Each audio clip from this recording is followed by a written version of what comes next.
আসন্ন পবিত্র ঈদুল আজহার ছুটিতে দেশের সাধারণ মানুষের চিকিৎসা সেবা নিরবিচ্ছিন্ন রাখতে ১৮ দফার কড়া নির্দেশনা জারি করেছে স্বাস্থ্য অধিদপ্তর।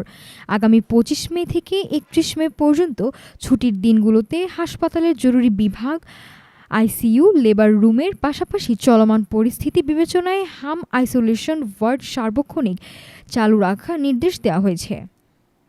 এছাড়া টানা ৭২ ঘণ্টার বেশি বহির্বিভাগ বন্ধ না রাখারও আলটিমেটাম দেওয়া হয়েছে।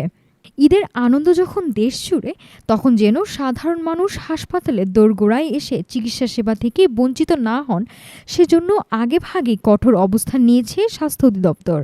মঙ্গলবার এক বিজ্ঞপ্তিতে আগামী ২৫ মে থেকে ৩১ মে পর্যন্ত দেশের সব সরকারি বেসরকারি হাসপাতালের জন্য ১৮ দফা বিশেষ নির্দেশনা জারি করেছে প্রতিষ্ঠানটি। একই সাথে হাসপাতালগুলোতে অগ্নি নির্বাপন সতর্কতা জোরদার করা এবং রোগীদের ঈদের দিন উন্নত মানের খাবার পরিবেশনের নির্দেশ দিয়েছেন অধিদপ্তর প্রধান। ঈদের ছুটির দিনগুলোতে যে কোনো অনাকাঙ্ক্ষিত দুর্ঘটনা বা দুর্যোগের তথ্য তাৎক্ষণিকভাবে স্বাস্থ্য অধিদপ্তরের কেন্দ্রীয় সেন্ট্রাল রুমে জানানোর নির্দেশ দেওয়া হয়েছে।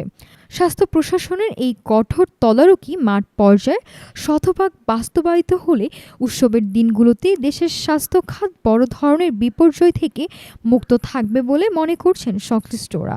নাফিস সামিয়া, ঢাকা টুডে।